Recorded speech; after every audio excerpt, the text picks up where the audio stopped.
Cowboys.com and the Dallas Cowboys Football Club. Let's go, baby! Are you ready for a break? Yes. Are you ready for a break? Absolutely. Ready for a break?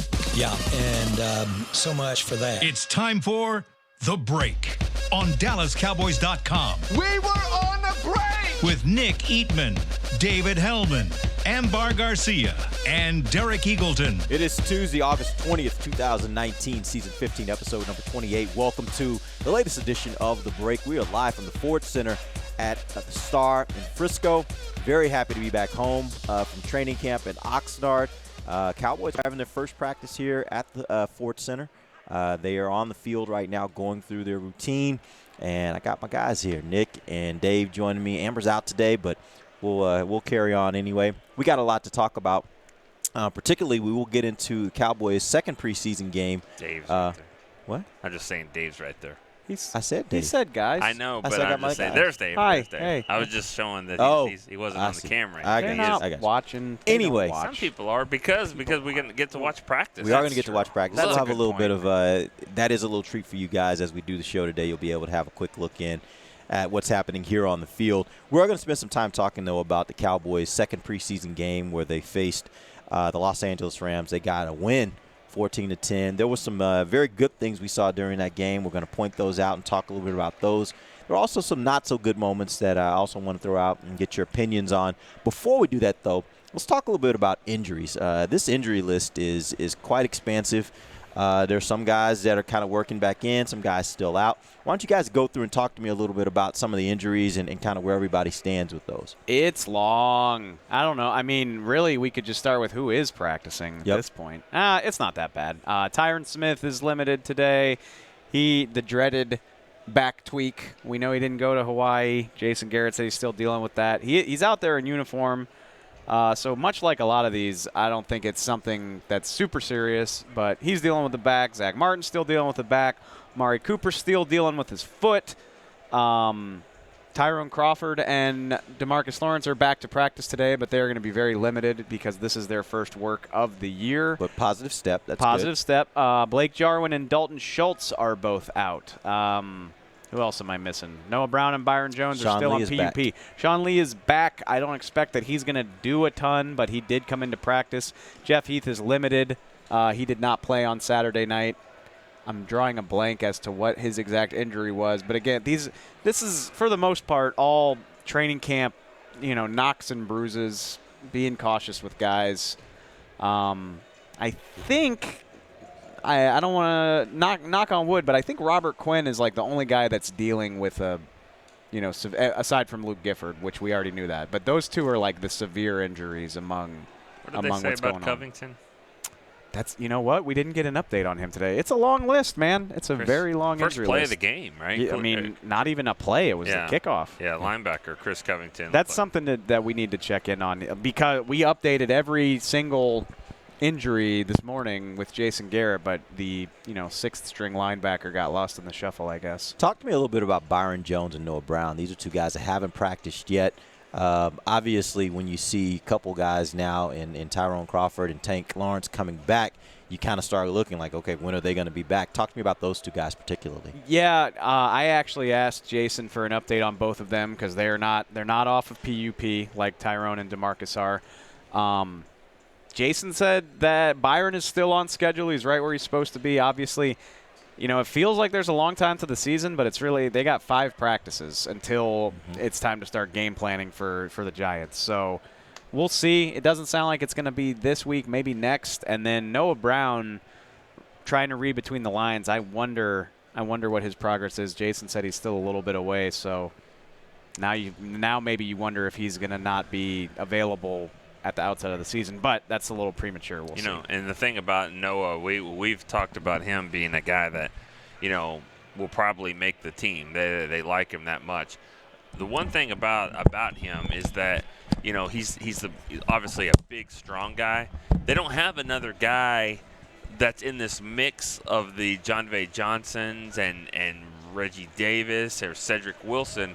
He's pretty pretty much the biggest guy there, Cedric Wilson. But there's important note if you're watching Cedric Wilson out there doing receiver drills, which obviously he's been in the concussion protocol, so that's a positive sign. Positive. There's nobody like Noah Brown, though. Is what I'm trying to say. There's nobody that does what he does or what they want him to do. I'm not saying he does it well or extremely well. Well, no, because they want him to be this tight end and block all the time, and he's really not. He's just a big receiver, but. He's getting there, and I think that they like him for a reason. But I'm just saying, I don't know who's competing with him to say you're going to be the big receiver on this team.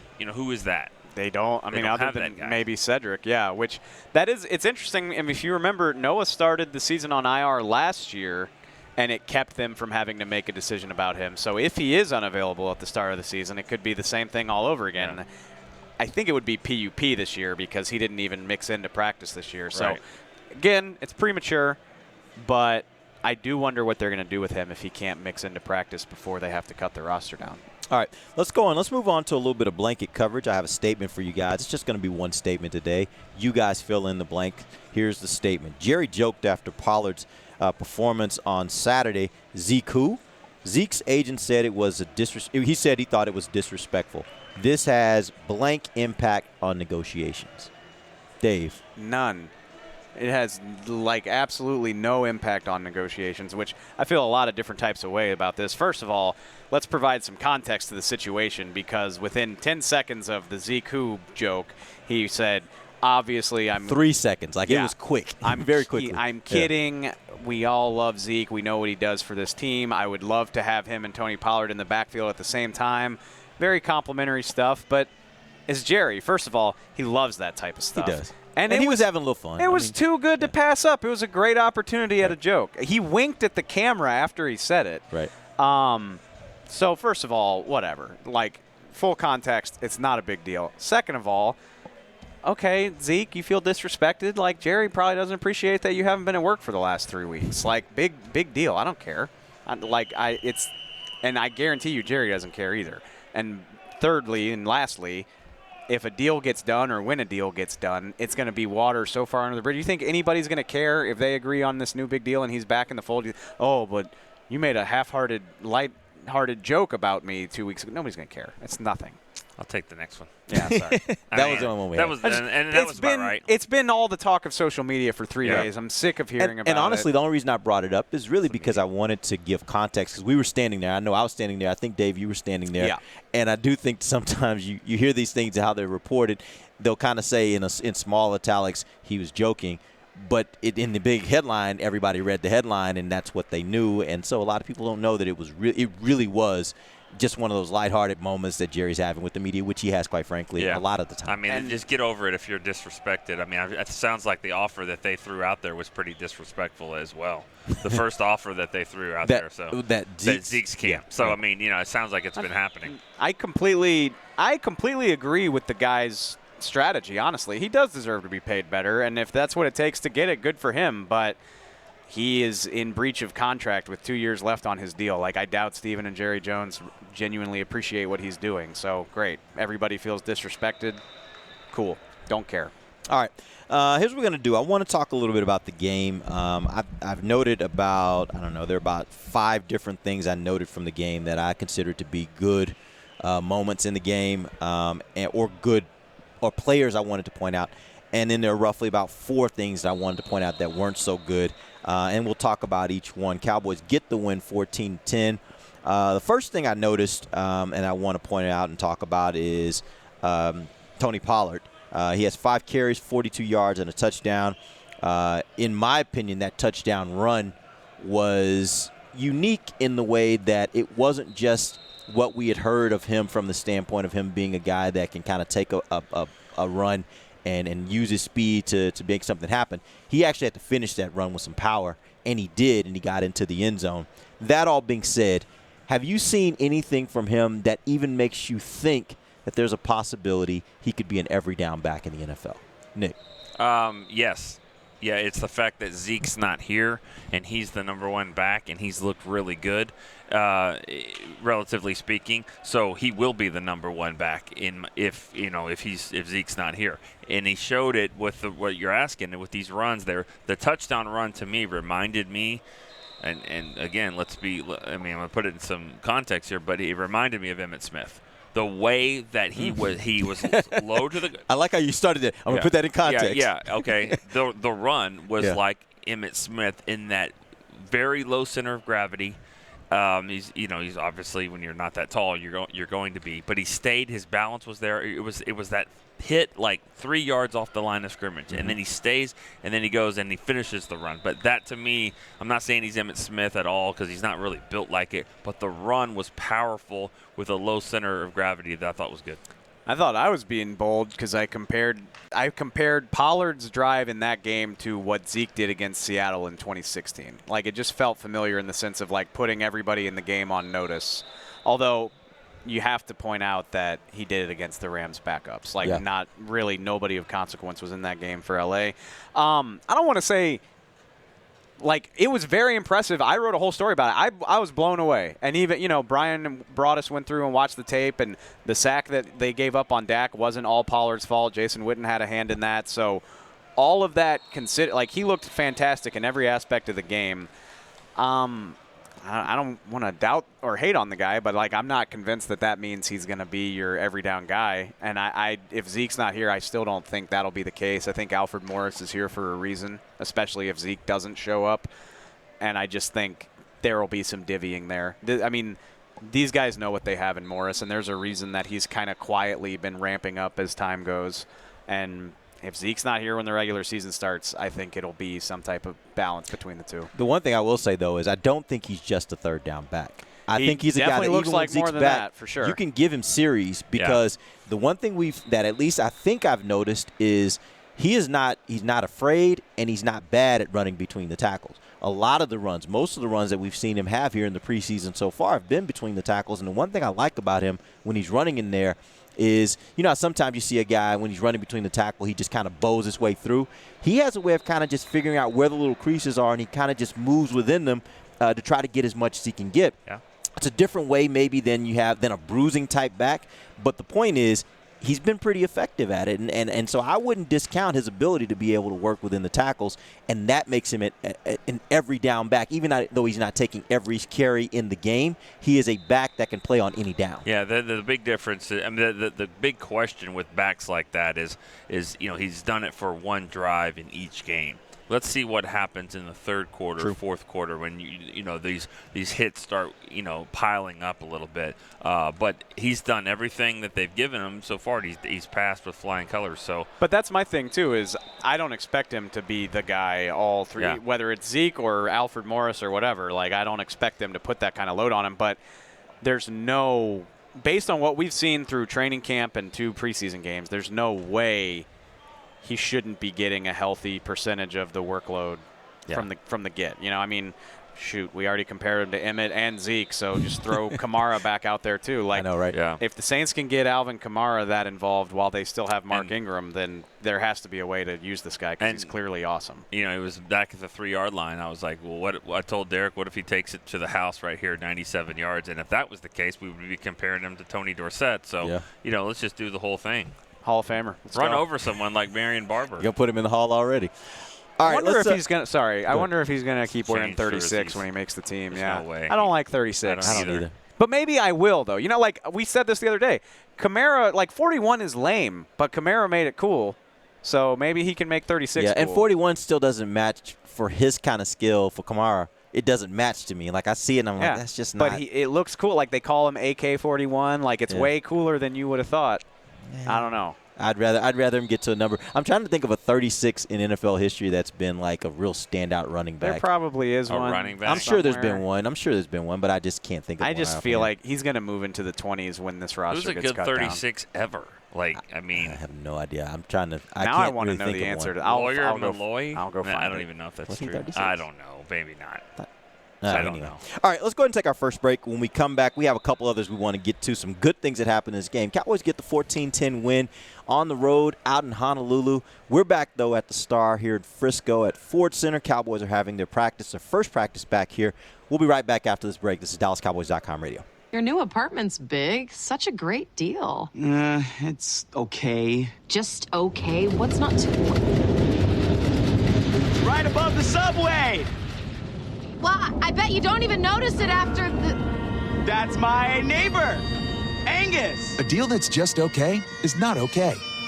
Get a great deal with America's Best Network. Come into an AT&T store and learn how to buy one smartphone and get a second one on us. Based on GWS 1 score, September 2018. Star Sports Tours is the only official fan travel partner of the Dallas Cowboys, offering exclusive game weekend travel packages with sideline access and photo ops with current players, alumni, and cheerleaders. That's not all, though. You'll get to talk X's and O's with Senior Director of Player Personnel Will McClay and, of course, with yours truly, me, Brian Broaddus. You can trust the official fan travel partner of the Dallas Cowboys, and with us, you'll travel like a pro. Visit cowboystravel.com to book your travel package today. Work the Cowboys way and channel the winning business tradition of the Dallas Cowboys and the Jones family at Formation. This dynamic workspace provides an elevated work experience on the Star's aspirational campus with exclusive membership options available to meet varying needs. Choose from open workspaces, dedicated desks, and private offices to leverage our home field advantage for your individual business success. Limited memberships are available now, so apply today at formationatthestar.com. A man's Stetson doesn't just protect him from life's elements. It projects an unstoppable and legendary spirit, just like the men wearing silver and navy on the field every Sunday. Since 1865, Stetson hats are American-made with pride right here in Texas.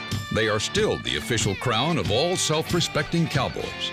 And Stetson is proud to be on the field with America's team.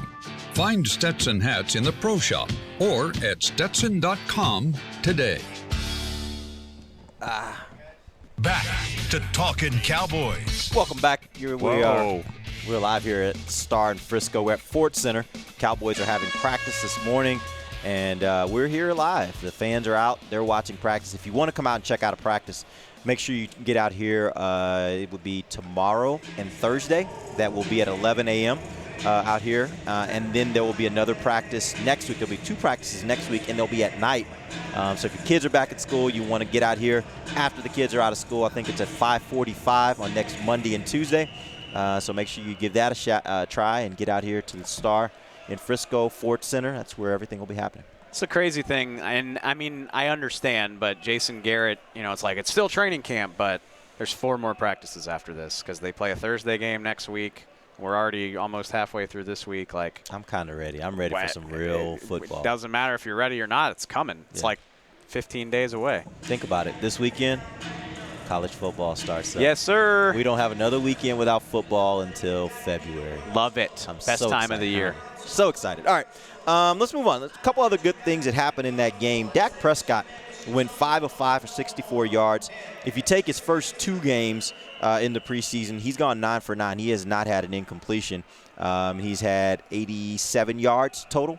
What you've seen from Dak during the preseason as well as what you saw from him during training camp, do you think that you've seen enough growth in him where you think he is ready to assume the mantle of being the best thing that the Cowboys do?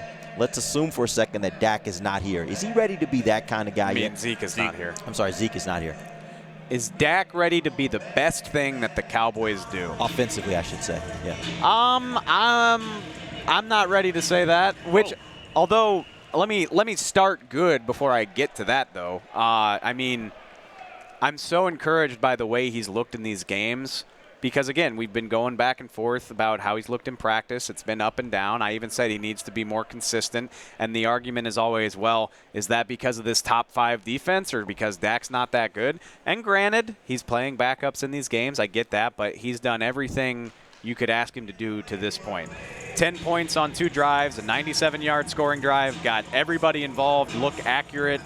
I know people were debating the Gallup throw. I thought it was a fantastic pass. I thought he put it exactly where it needed to be to give Gallup a chance to get it, even if it was a jump ball. I think he's looked great, and he's done everything you can ask of him. Whether that means he's ready to be that load-carrying quarterback, I'm not ready to say. I thought the pass that we just saw here in practice where it was Tavon Austin about 20 yards down the field, a crossing route, I thought that those are the type of plays that, Kellen Moore is kind of scheming open more than we saw last year, and B, Dak's hitting them, so see who's getting these carries right now, right? My man Alfie. Sorry. Pollard who? Yeah. No, I just, well, here we go. Haven't had a drop in a while.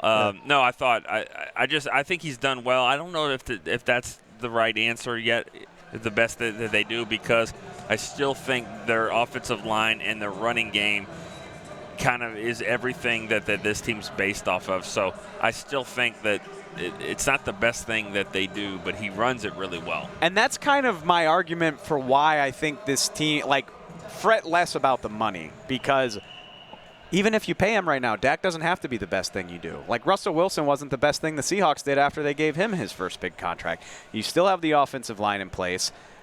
Zeke presumably will be there. We'll see how that goes. Cooper's going to be there. All of that stuff is going to be there for Dak, and all of this salary cap stuff isn't going to hit you for several more years, at least 2, if not more than that. Okay, so even if he is just a high-end, I hate that phrase, but even if he's just a high-end bus driver with all the other talent around him right now, that's probably good enough. And the hope for me is that in, let's say, 2-3 years, he is that guy. I don't know if he's there yet. Well, that's the thing, and that's the nature of this is once you give him that big contract, basically once you give all these guys these big contracts, over time that's going to start diminishing the amount of talent that you'll have across the board. That being said, if you guys were to look into your crystal balls right now, from what you've seen of him and his growth and his maturation over the years that he's been with the Cowboys, do you see his trajectory being one that gets him to that level? Yeah, I do. Because he's gotten better every year. I mean, you can say that he's, he keeps improving. Make sure there's not an injured guy there on the field. No, but I mean, I think he's got weapons around him, and I think the Amari Cooper thing really helped him last year. It was just the best route running receiver that he's ever had on the team. I guess Beasley was a good route runner, but not in all the spots. So I think he's getting more and more weapons, and he's getting better. And I think Kellen Moore seems to be a better fit for what he's trying to do. It's early. We'll see. I don't ever want to bet against his work ethic and his natural charisma, and those are the things that give me a lot of confidence that he can. On top of that, and this isn't to take credit away from Dak, but I think of, that's interesting, Taron Christian getting some reps at quarterback, which we've seen very, very little of. A lot of people have been asking me about that. I think the Cowboys are trying. What do you think that means? I think they're trying to hide him. They played Deshaun Watson this week. Maybe they're trying to. That's a good point. Getting him. I don't know. Maybe. Well, I mean, maybe he's going to get a chance with the number 2. These are not his first reps at quarterback. He's had a few chances, but it has been few and far between. But I just think they like what he does on a variety of facts. And we joke Jameel Showers 2.0, but I really think it's not a coincidence that they're trying to develop this guy at the same time that Jameel Showers runs out of practice squad eligibility. Yeah. And he just does the read option there, as you say that. Scout team quarterback, special teams guy. He's covered kickoffs, all that good type of stuff. We'll talk more about backup quarterback when we get to the bad of the game. But go ahead, finish your point. I don't want to take credit away from Dak, but you can't underestimate what a good offensive coordinator can do for you. How bad did Jared Goff look when he first got in the league versus how great he looks under Sean McVay? And it's not a secret, Sean McVay is good at scheming quote-unquote easy calls for him. He makes it easy on his quarterback. We saw it in the game on that wheel route. I mean, he schemed that. That was all scheme. And it's not to take credit away from Jared Goff either, but how much have we talked about play design? Why don't the Cowboys use rub routes? Why don't the Cowboys scheme guys open instead of relying on the receivers? And that's been this talking point. And maybe it's Kellen Moore that opens that up for Dak, or maybe it's the next coach. But either way, I think you can't underestimate what that could do for him too. All right, let's move on. Michael Gallup had a 31-yard reception. We've seen him go down the field quite a bit. Last year he went down the field quite a bit, but the connection between he and Dak wasn't always perfect. Have you guys seen enough here in practice and in training camp to suggest that you think that'll be a more a higher percentage play for the Cowboys this year than it was last year. Yes, I do think so, and I think that the catch that he made was a proof of that. Going up and attacking the football, getting the ball, not just running. And the pass wasn't. It didn't get him in stride, but you don't always have to do that. You get it out there and you let your playmaker go get the play, because once he stops, the cornerback flies by anyways. So just get it in a spot where he can catch it. That was the problem that Dak was throwing last year, was overthrowing him or throwing it out of bounds. Give him a catchable ball and let the playmaker go make the catch, which is what he did. Dak haters don't want to hear it, but he threw Gallup open on that play. Like, the coverage was good. And you want to hit him in stride, but there's safety help in the NFL. That's a thing. Like, I thought it was a well-placed ball. I thought it was great. Thank you. That's exactly right. All right, let's move on. Devin Smith, another receiver. He actually had 3 catches for 24 yards and a touchdown. Interesting guy because he's a second-round pick. Has had 2 knee injuries. Did not play on a 53-man roster last season. But this year has played pretty good over the last week. He had a really good last week of practice. Really nice catch by Randall Cobb right there. Very nice. That could have been an interception, and Cobb just kind of took it away from the guy. But he had a really nice practice last week and then ended the game with a touchdown. That was a really nice play. Do you think Devin Smith is making a case for himself to make this team, despite the fact that he is a guy that has been injury-prone, had 2 major injuries? It's tough for him. I want to make sure, we're being very transparent here, because I see you, astute listeners of the break. We buried the guy. I think it was the Wednesday before we packed up in Oxnard. Or no, it was the Wednesday before the 49ers game. So coming up on 2 weeks ago, we were basically I don't see it. He's not really distinguishing himself. He's not that versatile. And ever since, there he is right there, ever since, there you go, Devin. He's been making us eat our words. And people have pointed that out to me. I'm not hiding from it. He was. But this thing is fluid. Let's be real honest absolutely. About it. This thing's fluid. It changes from day to day. He's great in the 49ers game. He put together 3 great practices last week. He was great in the Rams game. He just had a catch right there. I do wonder, though, and Nick just said it's going to be tough for him. Again, are you versatile enough to justify that roster spot? When you consider that the 3 main pass catchers, you've got 3 guys that are going to play most of the snaps. You've got a 4th guy in Tavon Austin who's going to handle a lot of special teams duties and be a gadget guy. You probably have Noah Brown, depending, and again, I don't care if people don't want to hear it. He blocks. He does all that dirty stuff that Jason Garrett loves. That's important. Is Devin Smith good enough to justify that even, and does he have a role on special teams? Because that's so important for a guy that's 5th or 6th on the depth chart too. They did have him as the gunner the other day in the punt team, but it looks like it's going to come down to that final spot with Jon'Vea Johnson, Cedric Wilson. Maybe Reggie Davis. He's kind of taking a few steps backwards here, but they really like what Jon'Vea does, and Scooper throws it to somebody. Jon'Vea is just the classic case of not taking it to a game, though. Right.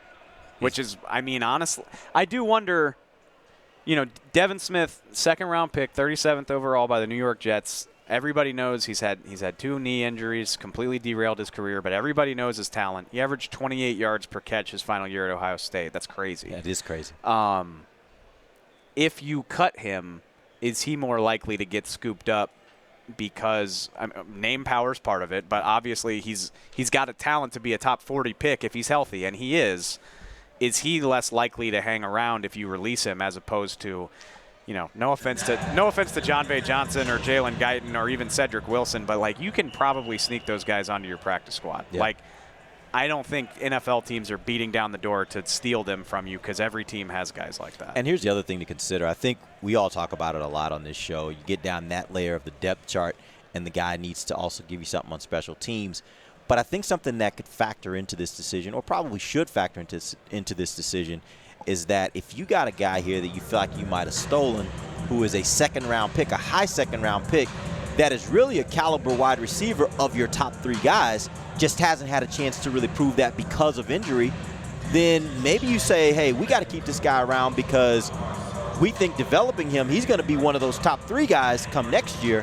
And that's more important than having a guy down at the 6 wide receiver spot who's either going to be an active or going to be a special teams guy. And I think that might be Devin Smith's best bet is that, Randall Cobb's a free agent, all that good stuff. Like, having this guy is more important to us than having a dude who could do something more on special teams. Right. And maybe you have to finagle some things to make that work, but you probably could. I just keep thinking of guys like Jimmy Smith, who it happens sometimes in the NFL. Things just don't work out for you from where you're drafted. You may have a high draft pick, but it just doesn't work out for injury or whatever reason, and then you get somewhere else, and you get that luck to fall on your side, and now you're rolling. It's so tantalizing, too. Yeah. We saw it briefly with Rolando McClain, right? Yeah. Like, if you can get one of those talented guys whose career hasn't worked out for him to hit, it can be big for you. Mark Colombo was another guy. Yeah. He came to the Cowboys, and Chicago felt like that he had been a bust for them, and he came here and had a really nice career here as a right tackle. And what does Brian Broaddus say that scouts always say?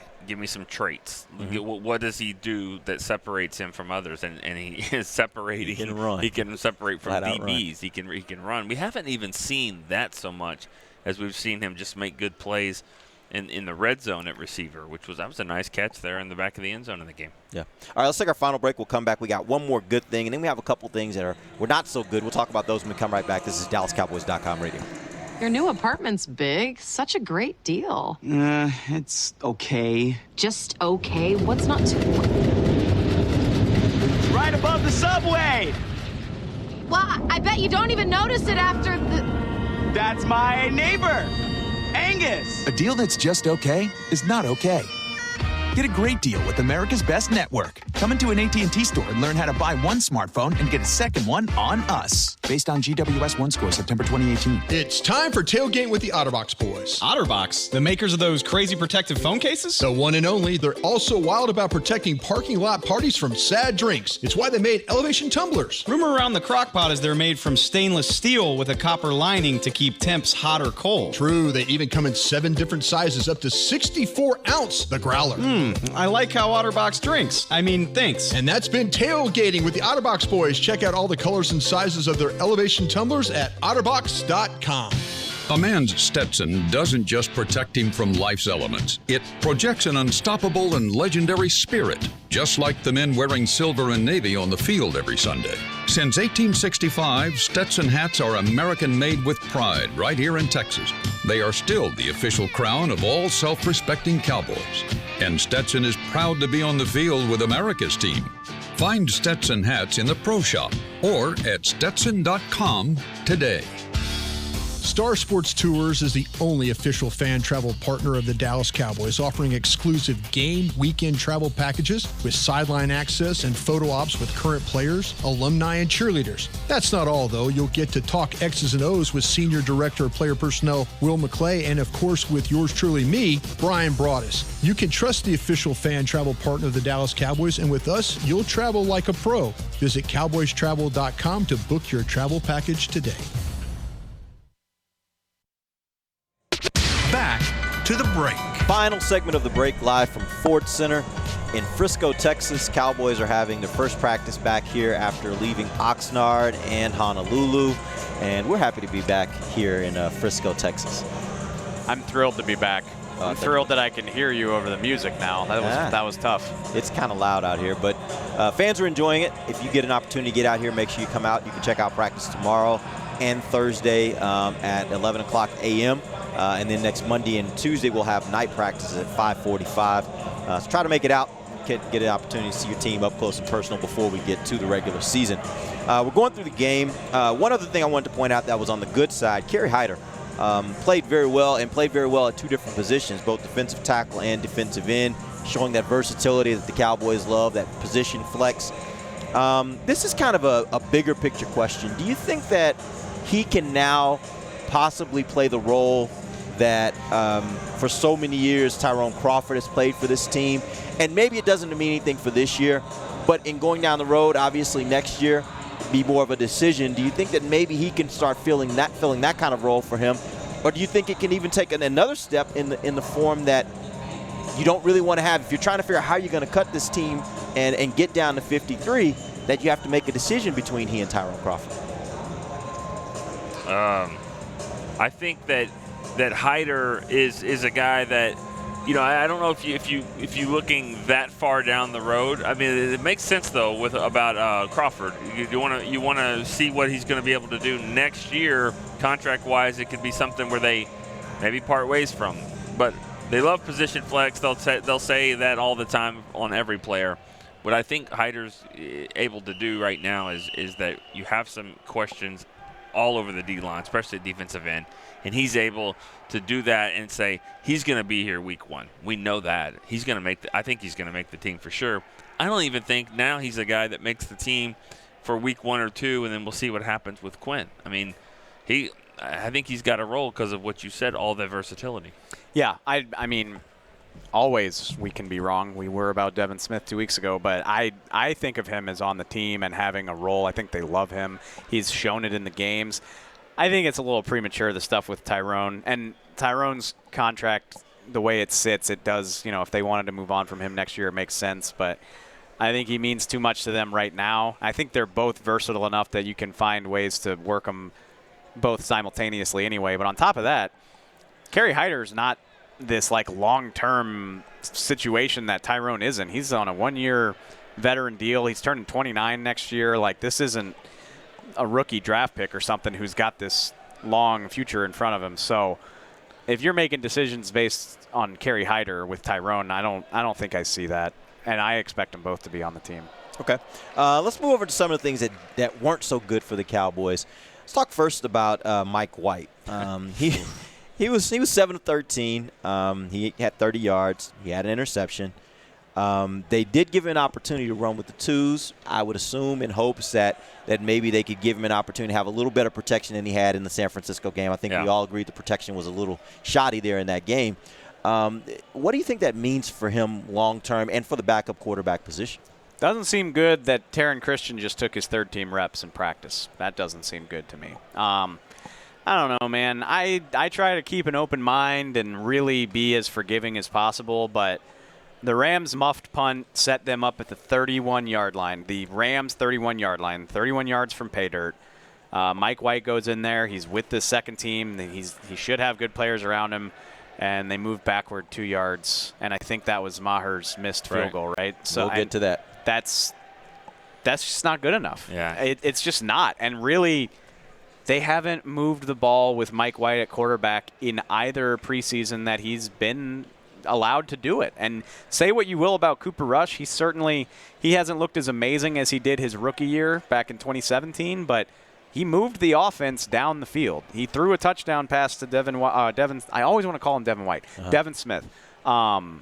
He moves the offense. It doesn't always look great, but he does it. You cannot say that about Mike White. As far as I'm concerned, that competition is over. It seems pretty clear that calling it, huh? I mean, based on what we've seen, how can you call it any other way? True. So it doesn't seem like they have any need to carry 3 quarterbacks, at least not these 3. And I just think Cooper Rush will be the backup, and it's really not close in my opinion. Do you feel comfortable with Cooper Rush as the backup? Because I know going into this preseason, I probably was I was on the side of being very nervous about the backup quarterback position. I have seen a little bit this preseason and during training camp that suggested to me that maybe Cooper's got a little something. Do you guys feel a little better about it, or you still feel the exact same as you did before the preseason? Not to be a smartass, I'm comfortable with anyone as the backup quarterback. I am. I mean, anybody as the backup. I mean, we could be the backup as long as we don't have to do anything. We're not giving the defense very good looks in practice if we're the backup quarterback. I'm just thinking. We all know the deal. It's a huge drop-off, and I think it would be a huge drop-off. However, I see what you're seeing. I think that he moves the ball well. He's kind of a gamer. He's never been one that just lights it up in practice, but, Dak didn't either. I don't know if Romo did either. I don't know. I mean, I think you go out and practice is practice. But Cooper in the games, he moves the ball a lot better. And we're comparing him to Mike White, which Mike White can't. He just doesn't pull the trigger on that interception. I mean, it was like the guy was open and he just waited and then he threw it and then it was a terrible pass. That's not open in the NFL. You've got to hit it. And I think that Cooper is, and even Jason Garrett, surprisingly, if you saw in the post-game press conference, said he's a lot more comfortable. He's further ahead, and I think we're all seeing that right now.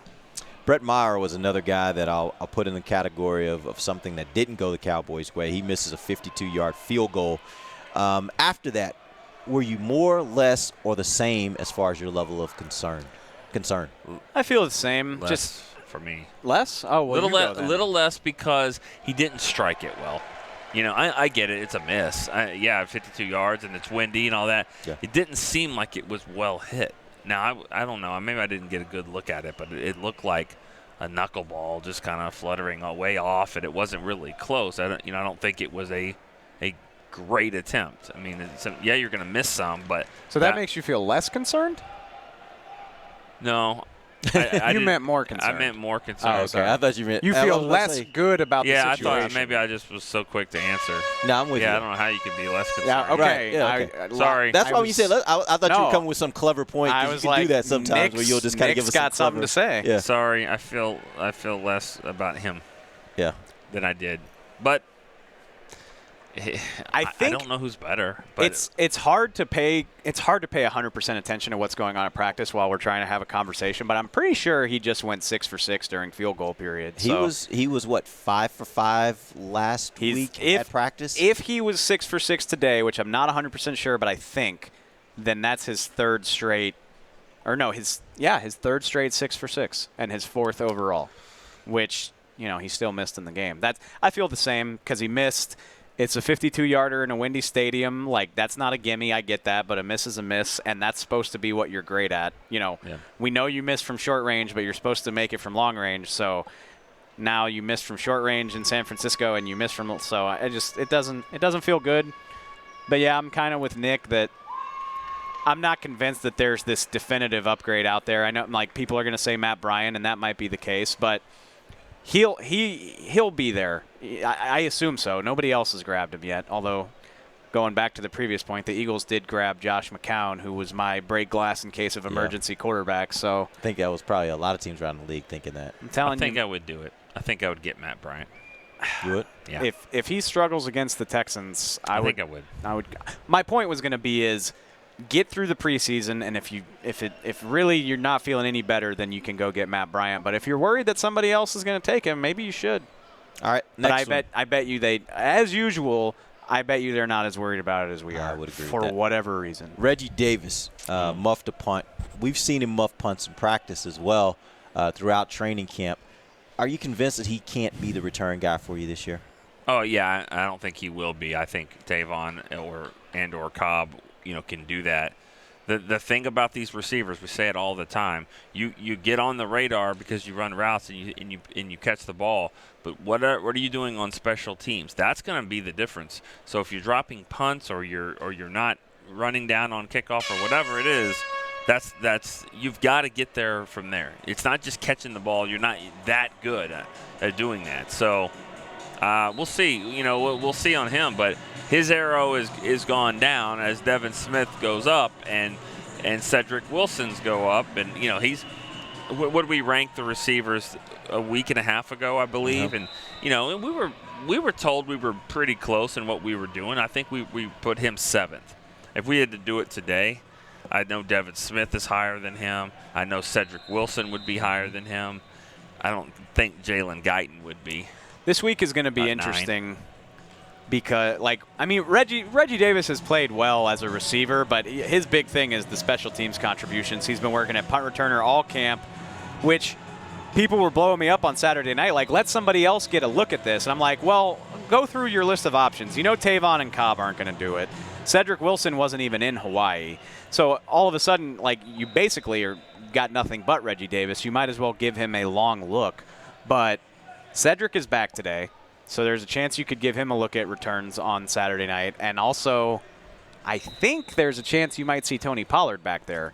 So that'd be interesting. If one of those guys does a good job, then all of a sudden Reggie Davis's unique skill set doesn't look that impressive. Right. So it's something to watch. Real quick before we end the show, there was actually one other good that I wanted to point out. Donovan Olumba was very active playing cornerback for the Cowboys.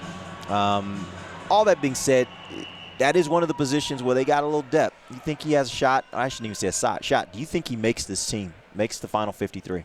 I think so. I think he does. I don't think you have to keep a 5th-round pick in Mike Jackson. He's been way better than Mike Jackson.